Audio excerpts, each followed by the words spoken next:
Chers amis, bonjour, vous êtes sur Paix et Guerre, je vous retrouve avec joie pour une 77e mondoscopie. Nous sommes le 25 juin 2025. J'ai intitulé cette mondoscopie « Le pari perdu de Donald Trump » et c'est ce que je vais m'employer à essayer de vous expliquer, de vous démontrer, même si tout cela n'est pas mathématique ni sûr à 100%, mais enfin, c'est la manière dont je vois les choses. Alors, nous allons parler rapidement, très rapidement, du sommet de l'OTAN qui est en cours. Ensuite, bien sûr, le gros de cette mondoscopie sera consacré à la situation au Moyen-Orient, à ce qu'a fait l'administration Trump, aux résultats de tout ça et aussi à la façon dont cela résonne dans le reste du monde. Et puis le troisième point, ce sera une réflexion un peu plus, non pas théorique, mais enfin une réflexion sur ce que cela signifie, cette fameuse guerre des 12 jours, n'est-ce pas, pour les relations internationales dans leur ensemble. Où nous en sommes finalement et que peut-on espérer de mieux? Voilà. Alors d'abord, un mot sur le sommet de l'OTAN. Eh bien, écoutez, ça ne va pas être un sommet qui va rester probablement dans les annales. Le grand sujet, c'est évidemment la pression américaine qui redouble sur les Européens pour leur faire augmenter la part du PIB de leurs États respectifs consacrés à la défense, au réarmement.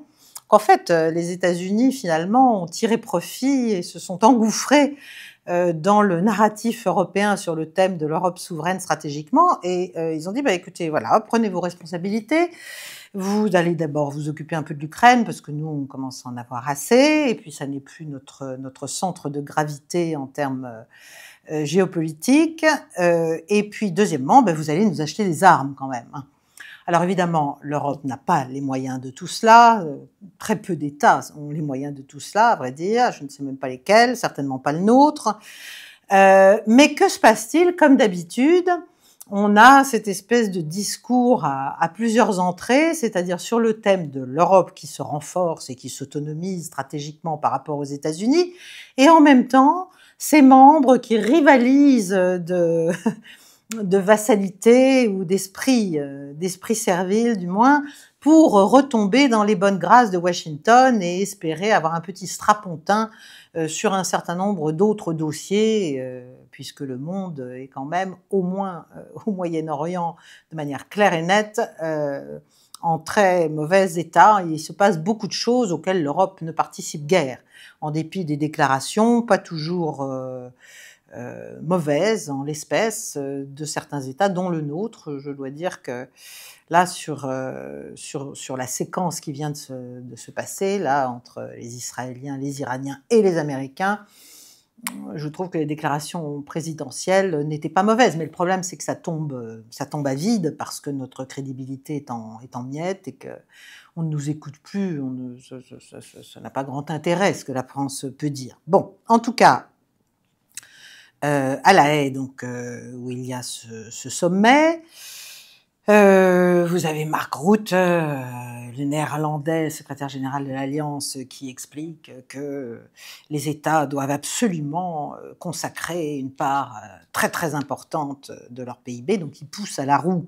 Donc, en fait, ils poussent à la roue, pas pour les Européens, ils poussent à la roue pour les Américains.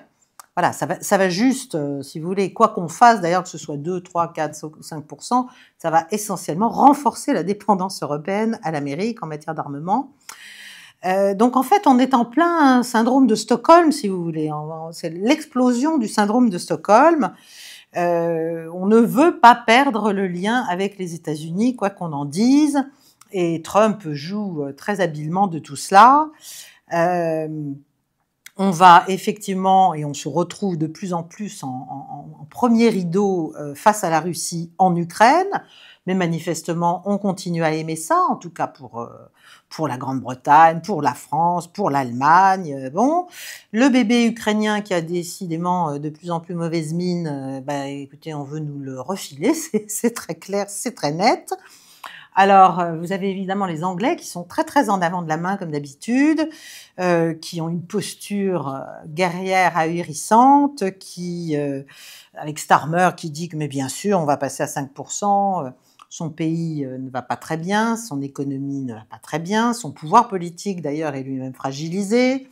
Les Anglais commencent à se rendre compte que c'est bien gentil, toutes ces postures belliqueuses, mais c'est le système social britannique qui va essentiellement en faire les frais, et Dieu sait s'il y a à faire pour restaurer l'économie britannique. Je ne parle pas de la bourse, hein, je parle de la vie des Anglais ordinaires, des Britanniques ordinaires. Face à ces grands discours de responsables de l'OTAN, eh bien, nous avons clairement un durcissement de la position russe, on peut le dire, et de la posture russe. Alors évidemment, ça passe souvent par la voie la plus tonitruante, qui est celle de Dmitri Medvedev, l'ancien président, qui vient de faire des déclarations fracassantes sur le thème. Écoutez, pendant longtemps, on ne s'est pas très inquiété de voir l'Ukraine éventuellement entrer dans l'Europe.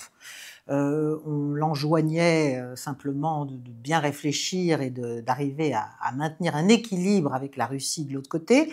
Mais là, maintenant, vu l'hostilité déclarée et qui aboie des responsables européens vis-à-vis de la Russie, cette russophobie complètement destructrice et en roue libre qui continue à se propager partout et qui a des caisses de résonance médiatique vraiment folle, eh bien, on va commencer à vraiment prendre l'Europe pour une ennemie, et donc une Ukraine dans l'Europe, ça nous va pas, en fait. Voilà. Donc il y a quand même, pour l'instant, on en est au discours naturellement, mais il ne faut pas négliger, encore une fois, les prises de parole des responsables russes quand ils sont à ce niveau-là, parce que ils ne prennent pas la parole de leur propre initiative, si vous voulez.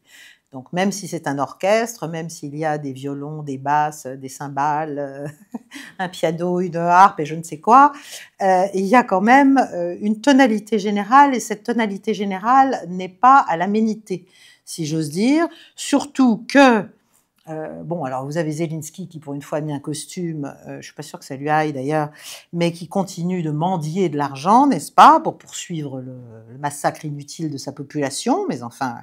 Voilà, et surtout pour survivre lui-même politiquement et physiquement, il explique qu'il est le plus compétent, qu'il doit rester président. Mais pendant ce temps, la Russie continue à avancer, à peu près partout d'ailleurs. Et donc, l'été va être extrêmement intéressant pour voir dans quelle mesure les avances russes vont se faire plus importantes, plus claires, plus décisives. Par rapport à ce qui s'est passé en Iran, évidemment, on peut se dire que peut-être Donald Trump a-t-il, d'une manière ou d'une autre, pas forcément explicitement, mais implicitement, décidé de laisser à Vladimir Poutine la bride sur le cou en Ukraine, en se disant que puisqu'il n'arrive à rien avec ces Européens qui veulent à tout prix faire la guerre, puisqu'il n'arrive à rien avec un Zelensky qui ne veut absolument pas comprendre qu'il lui faut faire des compromis, eh bien, attendons que la guerre se gagne sur le terrain par la Russie et que la négociation s'impose de manière plus brutale. Toujours l'Angleterre vient de prendre 70 millions de livres sur les revenus des avoirs russes, n'est-ce pas, pour adapter 350 missiles, qui étaient des missiles de défense aérienne, à des lancements terrestres. Voilà. Et elle entend les donner à l'Ukraine. Donc vous voyez, on n'est vraiment plus du tout dans une séquence de négociations, malheureusement.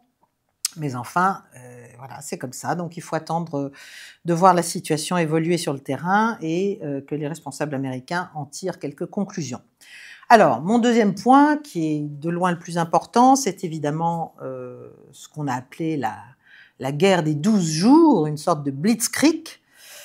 Je m'empresse de dire que ce n'est probablement qu'une pause. Là, on a eu Donald Trump qui a annoncé un cessez-le-feu, n'est-ce pas? Attention à la suite. Israël a dû s'arrêter, en fait. parce que les représailles iraniennes, il y a eu quand même près de 20 séries de représailles iraniennes, ont entamé en fait son appareil de défense aérien, ses intercepteurs, et en dépit des multicouches, n'est-ce pas, de sa défense, pas seulement du dôme de fer, il y avait une nécessité de s'arrêter, ou alors de voir les Américains s'engager totalement. Ils se sont engagés, mais pas totalement, loin de là. Donc, Israël doit reconstituer ses défenses aériennes, et je pense qu'ils le feront. Mais Israël n'est pas arrivé à ses fins politiques, et je maintiens que sa fin politique pour Israël, ça n'est pas seulement l'affaire du nucléaire iranien, qui est le point sur lequel se concentre toute l'attention médiatique, etc., mais c'est le changement de régime. Et là, pour l'instant, il n'y a pas de changement de régime, il y a plutôt un renforcement, de la position du guide suprême iranien, qui quand même a montré qu'il défendait son peuple, son État, sa nation, qu'il n'avait pas peur et qu'il osait des représailles, y compris jusque sur les bases américaines, sur une base américaine, pas n'importe laquelle, celle du CENTCOM, c'est-à-dire du commandement central américain de la zone. Certes, ils ont prévenu les Américains, donc c'est là que ça devient très intéressant, parce qu'il y a tout un jeu, il y a toute une chorégraphie très calibrée qui a été mise en œuvre pour ne pas que ça dérape. Donc Israël ne pouvait pas y arriver tout seul. Les Américains sont venus à son aide, mais finalement n'ont mis qu'un coup de semonce, sans s'enferrer. Et de ce point de vue-là, évidemment, c'est totalement illégal, c'est totalement illégitime. Bon. Mais du point de vue américain, Donald Trump peut s'imaginer, je dis bien s'imaginer, avoir réussi son coup, c'est-à-dire finalement avoir aidé officiellement Israël, et concrètement, mais pas trop. Voilà.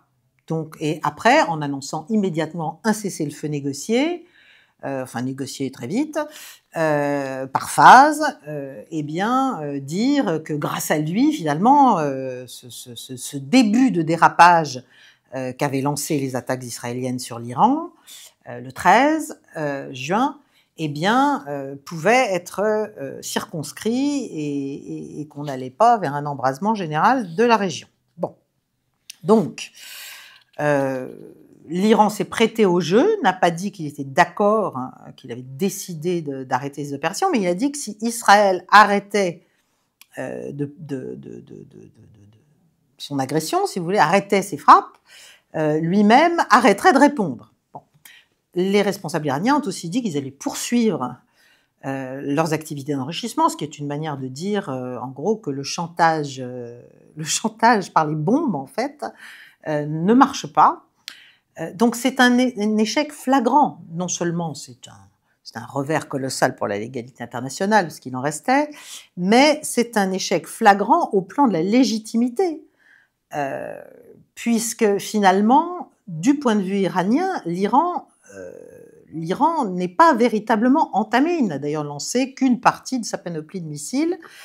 Il est même plus dangereux parce que d'une certaine façon, les liens avec l'Agence internationale pour l'énergie atomique sont en train d'être rompus, et donc il y a une espèce d'opacité qui va se faire sur l'état du programme, son avancement, son recul, enfin bref.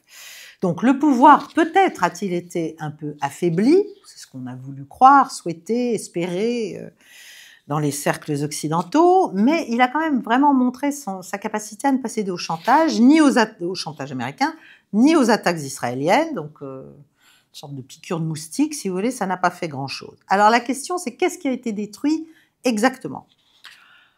Je reviendrai un peu plus loin derrière sur ce point. Il n'est pas certain que, en dépit de ce que dit Donald Trump, c'est-à-dire que les 3 installations majeures du programme nucléaire iranien ont été mises à mal de manière durable, etc., il n'est pas certain que ce soit véritablement le cas. Quant à la Russie, c'était aussi une question que j'avais posée la semaine dernière, c'est que va-t-elle faire ? Il est très important qu'elle réagisse, qu'elle sache réagir de manière dosée mais suffisamment importante pour montrer sa solidité en tant qu'allié de l'Iran. Les Russes ont fait des déclarations disant que l'Iran était un pays fier et qu'il n'avait pas souhaité l'aide de la Russie pendant cette séquence d'agression, mais que leur alliance était importante et que d'ailleurs ils allaient continuer poursuivre leur coopération en matière nucléaire. Vous savez qu'il y avait la centrale de Boucher, construite à l'époque soviétique, mais il y a Boucher 2, Boucher 3, il y a des projets de centrales nucléaires faits en coopération avec la Russie et avec des personnels russes d'ailleurs sur le terrain. Et donc tout cela devrait se poursuivre. Bon, donc revenons à Trump, il n'a pas voulu se laisser entraîner. Il a en fait frappé probablement pour relâcher la pression politique interne qui pesait sur lui et qui insistait pour que le soutien à Israël s'exprime de manière concrète. Je ne pense pas qu'il veuille de guerre et en tout cas, même s'il l'avait souhaité, il s'est très très vite ravisé devant la réaction iranienne qui a été de dire mais on ne va pas se laisser faire en fait. Voilà, ça n'est pas parce que vous nous frappez, et même parce qu'on a des dégâts, que l'on va se laisser faire. Donc on réplique. Donc c'est vraiment la souveraineté iranienne qui s'est exprimée, qu'on le veuille ou non. Et ça veut dire qu'au bilan géopolitique plus global, eh bien, c'est assez catastrophique pour les États-Unis, parce qu'ils ont fait la démonstration que, bon, d'abord, tout comme Israël, ils n'ont rien à faire de la légalité internationale, encore moins du dialogue. Et ça a un impact considérable, à mon avis, qu'on ne mesure pas pour l'instant, qu'on ne veut pas mesurer. Mais au plan géopolitique, c'est évident. Pour Moscou, c'est quand même une nouvelle preuve que certes, on peut peut-être faire du business ensemble, et d'ailleurs les délégations américaines étaient extrêmement nombreuses au Forum international des affaires économiques de Saint-Pétersbourg, mais la confiance, voilà, c'est pas de saison, c'est sans objet. Là, il y a eu un deux poids deux mesures tellement flagrant entre l'attitude non seulement américaine concrète, mais l'attitude du reste de l'Occident, entre guillemets, notamment des Européens, face à ce qu'a fait les États-Unis et ce qu'a fait Israël d'abord, puis les États-Unis, ça veut dire que c'est pas la peine non plus de s'imaginer qu'on peut discuter sérieusement, en tout cas pas à ce stade, avec Washington sur un accord de paix en Ukraine, parce qu'on n'est jamais à l'abri d'une manœuvre en fait de trahison de cette phase de dialogue, si vous voulez. Donc, ensuite, il y a une revalorisation de la prolifération nucléaire, de l'intérêt d'avoir la bombe. Parce que si l'Iran avait été nucléaire, jamais Israël ne se serait risqué à l'attaquer, et encore moins les États-Unis. Donc là, je pense qu'il y a un certain nombre d'États dans la région, pas seulement les Saoudiens, pas seulement les Turcs, et pas seulement dans la région d'ailleurs, qui se disent c'est bien la sanctuarisation nucléaire, malgré tout, hein, c'est utile. Alors, cette attaque, elle était donc, il y avait quand même un côté extrêmement théâtral, assumé d'ailleurs, du côté américain, intentionnellement faible, en fait, l'attaque, hein, quelques frappes. Il a expliqué que c'était énorme, mais enfin, concrètement, c'était très rapide, hein, 37 heures, bon, ok, pour permettre à l'Iran de répliquer au bon niveau. Donc, c'est ce qui s'est passé sur la base du Qatar, mais sachant que les Américains avaient été prévenus, donc ils ont enlevé ce qu'il y avait à enlever, et déjà les hommes, mais aussi de pouvoir revenir rapidement à la négociation, et donc de pouvoir finalement couper l'herbe sous le pied des Israéliens, qui eux aimeraient bien que ça continue. Voilà, auraient peut-être rêvé que ça continue, mais là, Israël a été forcé de s'arrêter, et Trump a dit à plusieurs reprises que celui qui romprait le cessez-le-feu serait, entre guillemets, serait le fauteur de guerre, serait identifié comme tel. Bon. Je rappelle qu'au-delà de la propagande, la menace de l'Iran envers Israël n'est pas essentiellement militaire ni sécuritaire. Elle est avant tout celle d'un concurrent. C'est ce que personne ne dit, et c'est pourtant l'évidence même. Certains responsables israéliens le disent. C'est un concurrent énorme, 92 ou 90 millions d'habitants, dont la société certes, l'économie, le développement, le potentiel sont entravés par des sanctions depuis plus de 20 ans. Imaginez notre pays sous sanctions depuis plus de 20 ans.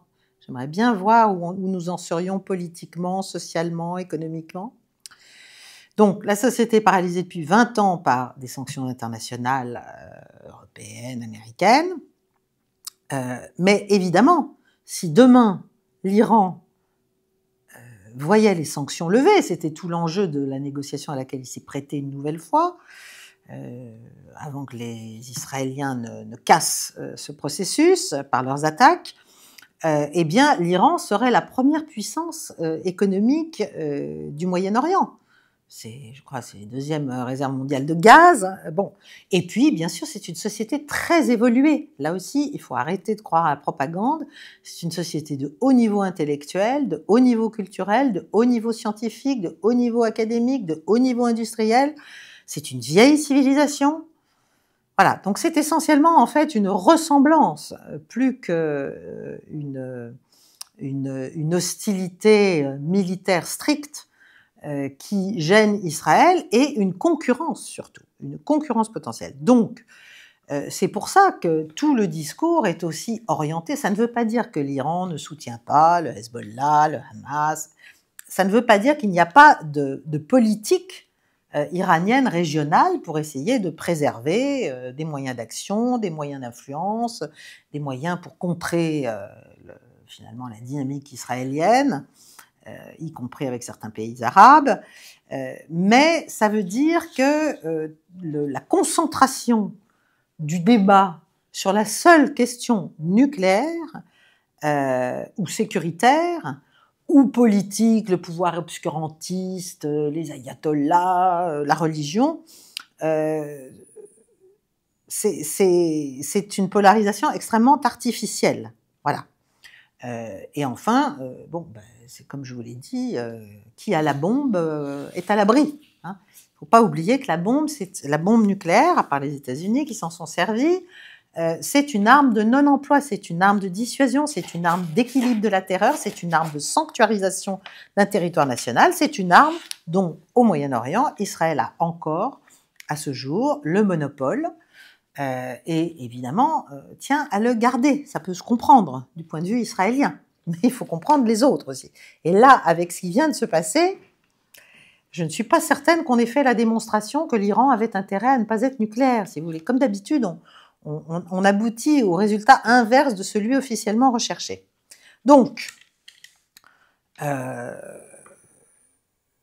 les Américains donc, ont fait une agression directe, en violation de la légalité internationale. Ils ont vu que ça répondait, ils se sont empressés de parler d'un cessez-le-feu, d'annoncer un cessez-le-feu. Donc c'est un ballet assez chorégraphié, avec prudence, pour que ça ne dégénère pas. Trump a dit qu'il refrapperait si l'Iran rétablissait son programme nucléaire, mais comme disent les Russes, l'Iran n'a jamais dit qu'il voulait le nucléaire militaire. Il entretient un doute, mais il n'a jamais dit qu'il voulait le nucléaire militaire. La Russie a montré qu'elle était un allié de l'Iran. Il y a eu la rencontre entre Poutine et le ministre iranien des Affaires étrangères, Araghchi. Voilà, il y a eu probablement une discussion très approfondie sur ce qu'il convenait de faire, maintenant, plus tard, le cas échéant, si les choses devaient de nouveau s'envenimer. Et d'ailleurs, Poutine avait dit que même l'AIEA était d'accord sur le fait que l'Iran ne recherchait pas l'arme nucléaire militaire. Le grand fait sur lequel il faut revenir, c'est évidemment l'attitude de l'AIEA qui a été un peu comme la gâchette qui a lancé, en fait, qui a donné le coup d'envoi des attaques israéliennes, puisqu'il y avait une déclaration très récente de Grossi, le directeur de l'AIEA, donc Agence internationale pour l'énergie atomique, qui disait que l'Iran, désormais, enfin récemment, n'était plus en compliance, n'était plus ne se soumettait plus aux limites imposées par l'AIEA, ni, je pense, sur le plan des visites formelles, ni sur la réalité peut-être de l'enrichissement. Bon, Et ça, les Iraniens ont bien compris que là aussi, ils ont été trahis finalement. Donc, que s'est-il passé? Le Parlement iranien vient d'approuver par 222 voix pour une abstention et aucune contre, une loi, un projet de loi, qui suspend toute coopération avec l'AIEA, sauf si la sécurité des installations était garantie, ce qui donc a peu de chances de se produire, à moins que, si vous voulez, on sorte de la défiance. Mais maintenant, il y a eu un tel niveau de trahison du dialogue que, bon. Donc, je crois qu'il faut encore que le Conseil iranien suprême de la sécurité nationale approuve cette loi. Mais il est certain que ça change la donne, en fait. L'Iran se referme. Par ailleurs, ils ont arrêté, je crois, près de 700 individus en Iran qui, de près ou de loin, et surtout de près, collaboraient avec les services israéliens, en matière d'espionnage, de sabotage, bon. À l'échelle régionale, je pense que la popularité de l'Iran a explosé, y compris auprès de certains pays arabes, parce que elle a montré, comme la Russie l'a montré en Ukraine, d'une certaine manière, et c'est ça qu'on ne veut pas comprendre. Et si on faisait si on se mettait un tout petit peu à la place des autres, on pourrait pourtant le comprendre et ce serait utile. L'Iran a démontré qu'il était capable de dire non, qu'il était capable de dire non au chantage, de dire non à la politique de pure force, et donc a rétabli une forme de dissuasion.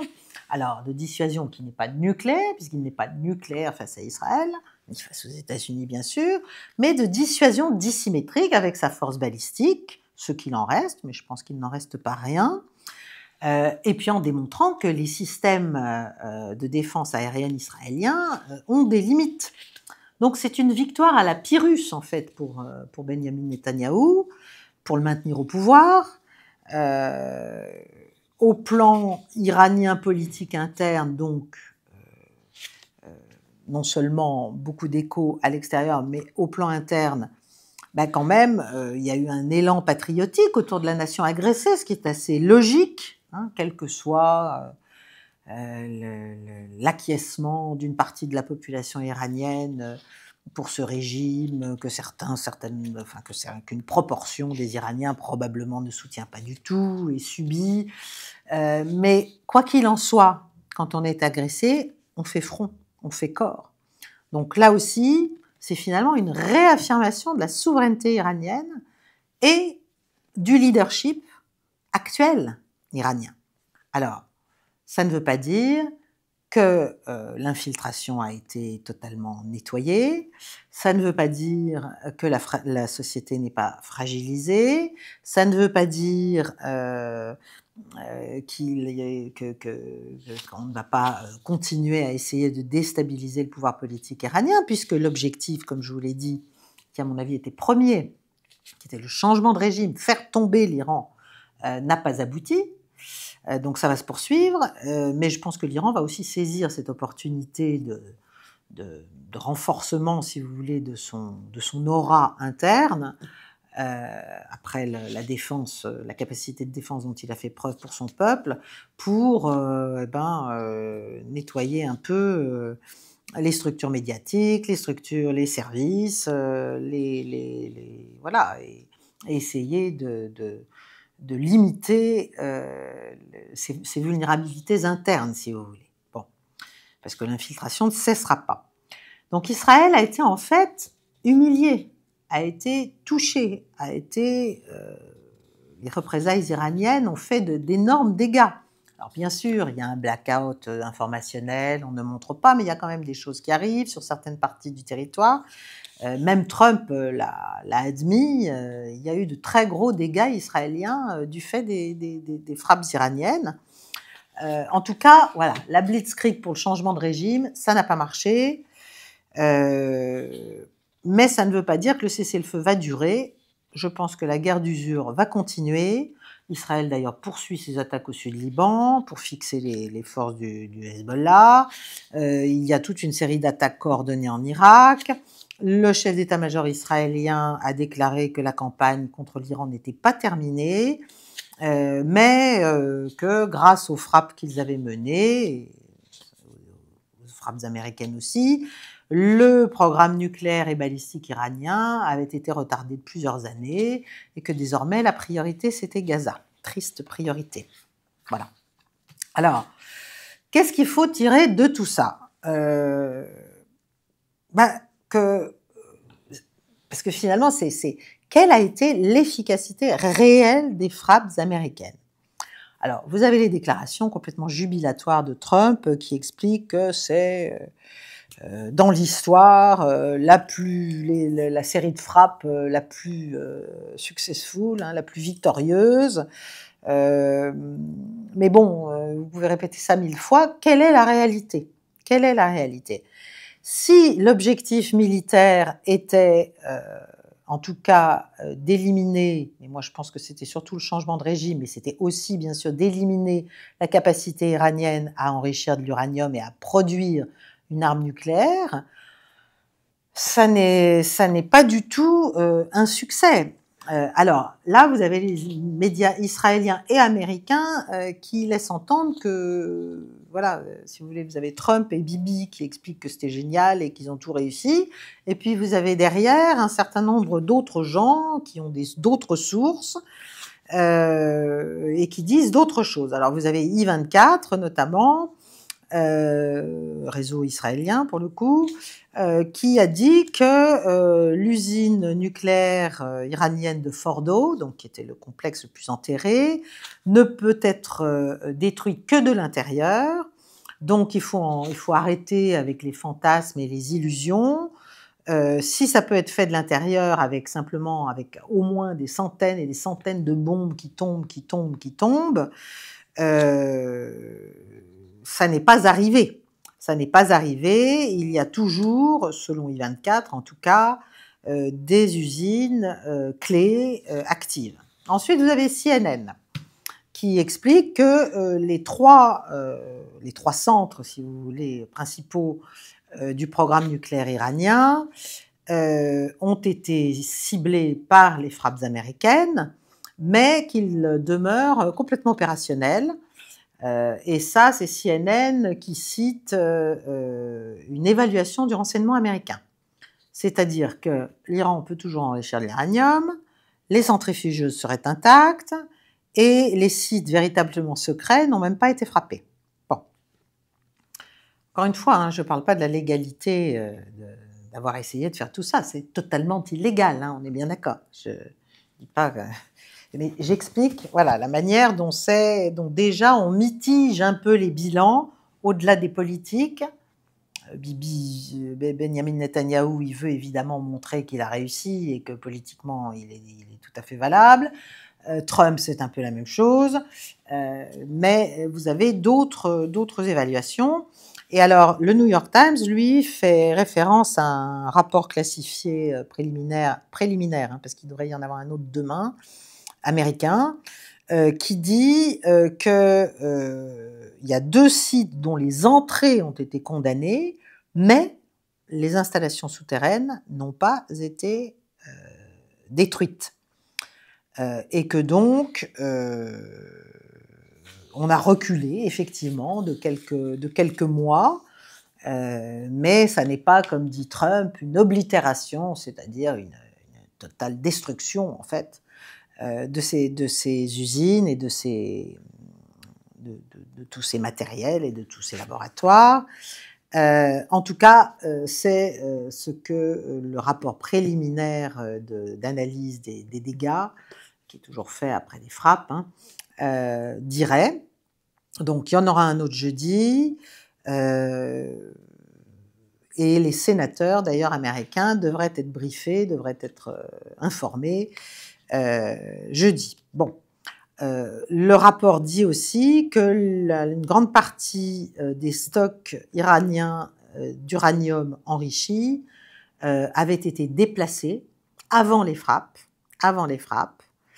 et que donc il y a peu, ces frappes ont finalement atteint et détruit très peu de matériel nucléaire, et qu'il y a d'autres sites secrets de l'Iran où se trouverait cet uranium enrichi, qu'il y avait des files de camions, etc., en amont des frappes, bon, qui auraient été vues. Alors évidemment, Trump a réagi à tout ça, a envoyé sa petite porte-parole, là, Karoline Leavitt, dire que pas du tout, que c'était formidable, que on essaie de discréditer sa politique, que quand on envoie 14 bombes de 30 000 livres, on a ce qu'il appelle la total obliteration, ok. Mais la vérité, c'est que l'Iran a probablement déplacé son stock d'uranium enrichi de Fordo, en tout cas 2 jours avant les frappes américaines. Voilà, c'est ce qui est dit. Donc, si vous voulez, Trump, il se tire une balle dans le pied d'une certaine manière. Il a rendu plus puissant l'Iran finalement en faisant ça. Et maintenant, le facteur, ça va être la coopération avec l'AIEA. Et comme je l'ai dit, eh bien, cette coopération, pour l'instant, elle est au point mort. L'Iran vote cette loi qui fait qu'il n'y a plus, si vous voulez, l'AIEA devient aveugle, le monde occidental devient aveugle par rapport à ce que fait l'Iran. Je rappelle que l'Iran, depuis 2003, donc depuis 22 ans, a autorisé l'inspection, enfin l'accès des inspecteurs de l'AIEA à ces installations nucléaires, à Natanz, dans le site d'enrichissement de Natanz. Bon, il y avait eu des révélations concernant des activités qui n'étaient pas déclarées. Donc, à partir de 2003, ils l'ont fait. Ensuite, en juin 2003, il y a eu ce qu'on appelle la déclaration de Téhéran, avec l'Europe d'ailleurs, et l'Iran, là, s'est engagé pleinement à avoir une pleine coopération avec l'AIEA et a signé un protocole additionnel qui permettait même des inspections avec des très courts préavis, qui permettent d'arriver avant que tout ne soit déplacé ailleurs, par exemple. Ensuite, il y a eu une phase encore plus intense de collaboration acceptée par l'Iran avec l'AIEA, c'était jusqu'à l'accord de 2015, ce qu'on appelle le JCPOA, dont les États-Unis se sont retirés en 2018. Donc ça, c'est entre 2007 et 2015. Il y a eu des inspections annuelles de l'AIEA, Natanz, Fordo, Arak. Et après le JCPOA en 2015, l'Iran a mis en œuvre le protocole additionnel et a accepté un accès quotidien, en fait, aux usines d'enrichissement, mais aussi des visites sur d'autres sites. Et tous les rapports de l'AIEA confirmaient que l'Iran se soumettait à toutes ces obligations. Bon. Après 2018, donc après le retrait américain, l'Iran a commencé à réduire l'accès de l'AIEA, c'est logique malgré tout, et en mi-22, il y a eu la dépose des caméras de surveillance et un gros déclin de la coopération. Bon, mais même après ça, même après 2018, il y avait quand même encore un accès, puisqu'il y en avait un jusqu'à il y a très peu de temps, puisque Grossi l'a dit. Et évidemment, depuis le 13 juin, il n'y a plus rien. Voilà. Donc, en gros, jusqu'au 13 juin, les États-Unis, l'AIEA avaient, j'allais dire, un bon niveau de visibilité sur la location, les lieux où se trouvait l'uranium enrichi.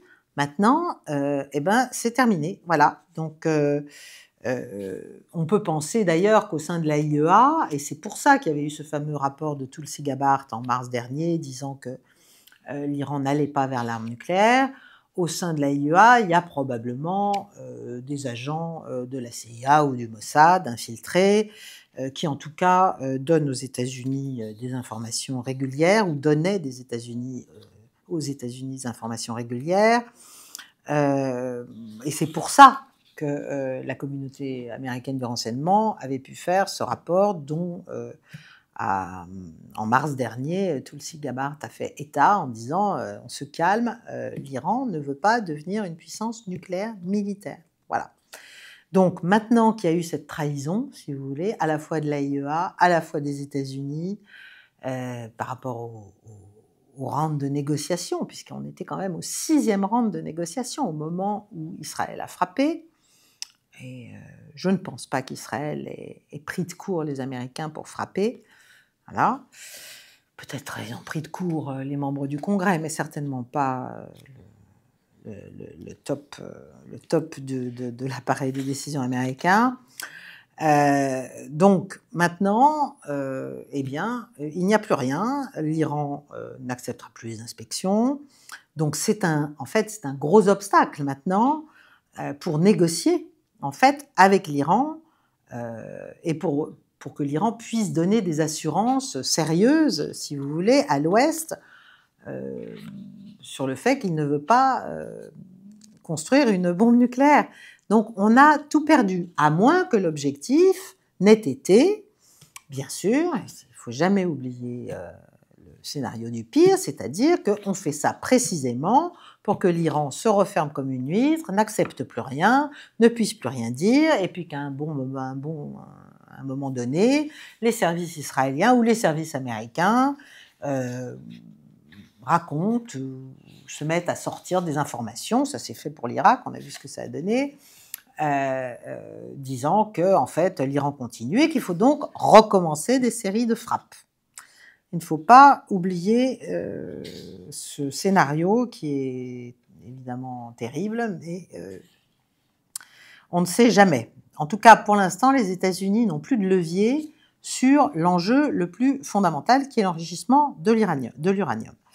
Donc, et en plus, ça va renforcer en fait la coopération entre l'Iran et notamment la Russie.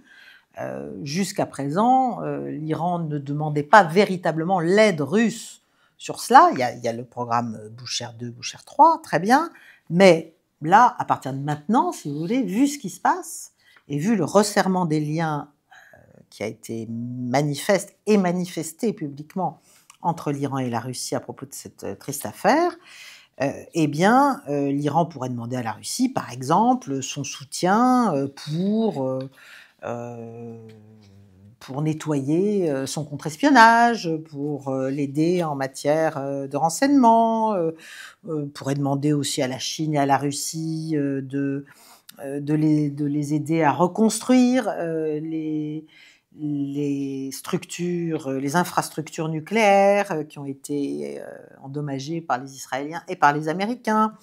Bien sûr, ça c'est probable, l'Iran va demander à la Russie de l'aider à monter de niveau en matière de systèmes de défense aérien.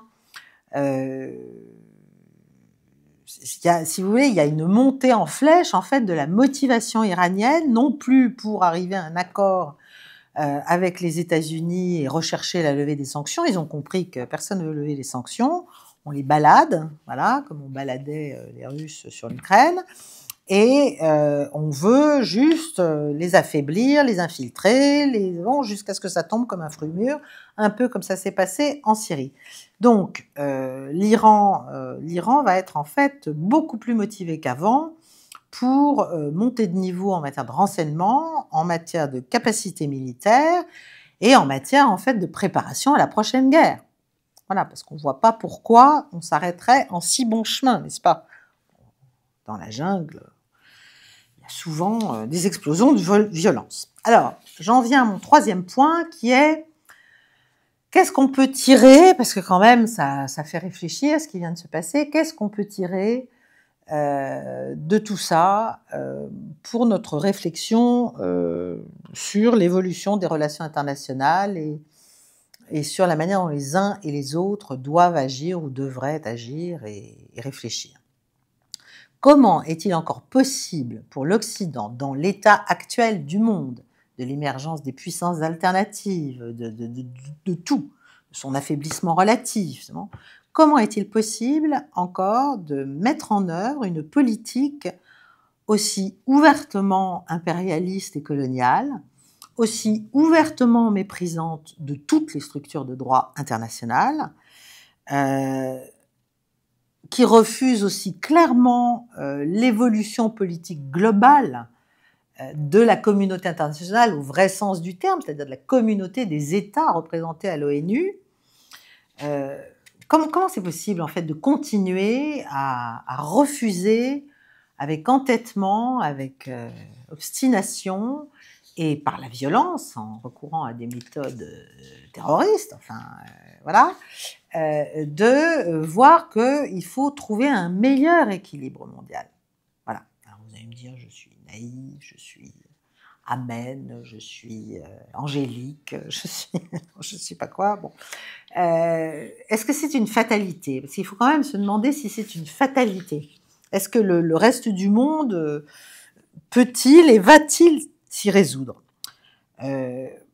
Moi, je pense que ce qu'a fait Donald Trump, comme ce qu'a fait d'ailleurs Israël, mais cette décision surtout de Trump de frapper l'Iran sans mandat international, sans agression première, enfin unprovoked comme on dit en anglais, sans avoir été provoqué, au plein milieu d'un cycle de négociations de plusieurs mois, depuis son entrée en fonction quasiment, c'est une façon pour Trump, à mon avis, et pour ceux qui le conseillent, pas seulement pour lui, pour ceux qui le conseillent et qui le poussent dans ce genre